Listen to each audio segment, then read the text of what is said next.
सोलापूर जिल्ह्यातील माळशिरस तालुक्यातील शक्तीपीठ महामार्ग समर्थन समितीच्या शिष्टमंडळाच्या वतीनं विक्रमसिंह माने देशमुख यांच्या नेतृत्वात सोलापूर जिल्हाधिकारी यांना शक्तीपीठ महामार्ग समर्थनार्थ निवेदन देण्यात आले।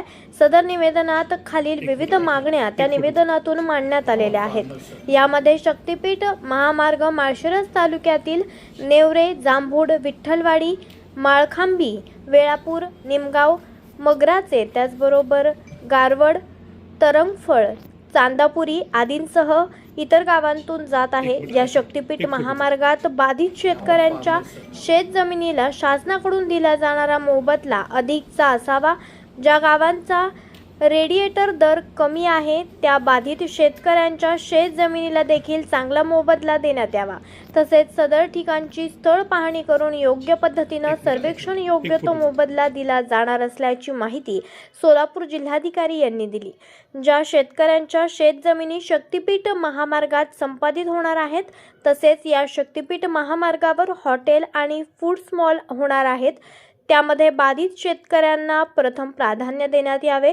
तसेच या शक्तीपीठ महामार्गामुळे माळशिरस तालुक्यात MIDC कनेक्टिव्हिटी संपूर्ण देशात होईल, त्यामुळे या परिसरात मोठमोठे उद्योगधंदे येतील। तसेच येथील स्थानिक आणि मुख्य उद्योजकांना देखील याचा मोठा फायदा होईल।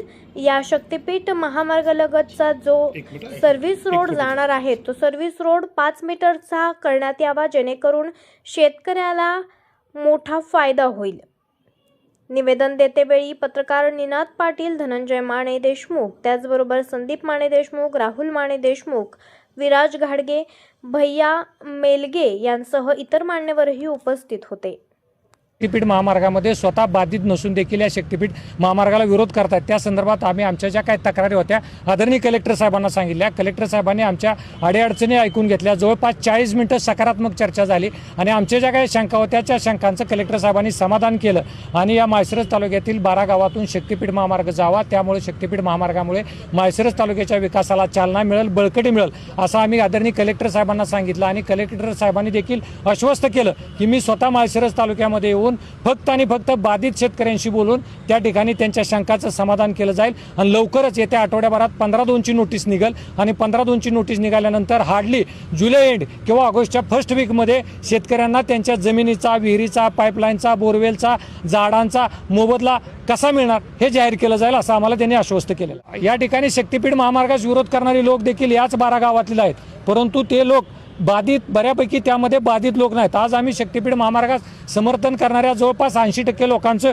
निवेदन माझ्या हातामध्ये आहे। उदाहरणार्थ एका गावाचा विचार केला, आमच्या निमगावचा विचार केला तर जवळपास 50 ते 55 शेतकरी त्यामध्ये बाधित होत आहेत। तर या निवेदनामध्ये जवळपास 35 लोकांनी समर्थनासाठी, आपण पाहताय 35 लोकांनी समर्थनासाठी या ठिकाणी सह्या करून आदरणीय कलेक्टर साहेबांना आपण सह्यांचं निवेदन दिलेलं आहे। 12 गावामधून जवळपास 900 एकर क्षेत्र यामध्ये बाधित होत आहे आणि जवळपास 35 ते 36 किलोमीटर लांबीचा रोड या 12 गावामधून जातोय। यामध्ये साधारणपणे शेतकऱ्यांची संख्या अजूनपर्यंत फिक्स झालेली नाही, परंतु अंदाजे 12 गावामधून जवळपास 600 ते 700 शेतकरी यामधून बाधित होत आहेत। हे फक्त एका गावातील शेतकऱ्यांचं निवेदन आहे। वेळापूरमधून किती सह्यांचं निवेदन आहे? आमच्या गावातून जवळजवळ 80%, म्हणजे या गावातील वेगळं सह्याचं निवेदन, प्रत्येक गावाचं वेगवेगळं निवेदन देतोय। उदाहरणार्थ आपण 12 गावं धरली, उदाहरणार्थ 12 गावामधून जर 50 शेतकरी धरले तर 600 लोक होतात। प्रत्येक गावामधून 80% पेक्षा जास्त लोकांचं समर्थन आहे आणि ज्या गावातून जो विरोध झाला प्रामुख्याने निमगावमधून विरोध होतोय, त्यामुळे निमगावमधील शेतकऱ्यांचं निवेदन पर्सनली या गावाचं आम्ही या ठिकाणी आणलेलं आहे। आम्ही आज जिल्हाधिकारी साहेबांशी भेटलेलो आहे आणि वेळापूर आणि निमगाव मगराचे या 2 गावचे आम्ही शेतकरी आहोत। आम्ही साहेबांना यासाठी भेटलो की बरेच दिवस आमच्या इथं मोजणी चालू असताना काही दंगेखोर दंगा करून ती मोजणी विस्कळीत करण्याचा प्रयत्न करत आहेत, पण आम्ही साहेबांना सांगितलं की आमचं समर्थन आहे। जे काही लोक आता सध्या हे कृत्य करतायत ते सर्व काही बाधित शेतकरी नाहीत, ते फक्त आजूबाजूचे लोक आहेत ज्यांना एक गंमत करायची म्हणून ते गंमत करायचा प्रयत्न करतायत। आम्ही कलेक्टर साहेबांशी भेटलो। कलेक्टर साहेबांनी आम्हाला जवळजवळ 40 मिनिटं वेळ दिला आणि या 40 मिनिटाच्या वेळात त्यांनी आमच्या मनात जे काही अडीअडचणी किंवा आमचे शेतकरी जे बुचकुळ्यात पडले होते की बाबा नक्की काय होणार, किती दर मिळणार, ह्या सगळ्या गोष्टीचं निरसन माननीय कलेक्टर साहेबांनी केलेलं आहे आणि आम्ही आमच्या मागण्या पण ठेवल्यात. त्या मागण्या सगळ्या कलेक्टर साहेबांनी लिहून घेतलेल्या आहेत आणि जे त्यांच्या हातात आहे ते स्वतः करतो म्हटलेत आणि जे त्यांच्या अतिरिक्त खाली येत नाही ते म्हटलेत की मी पुढं शासनाकडे पाठवून तेही काम करण्याचा आपण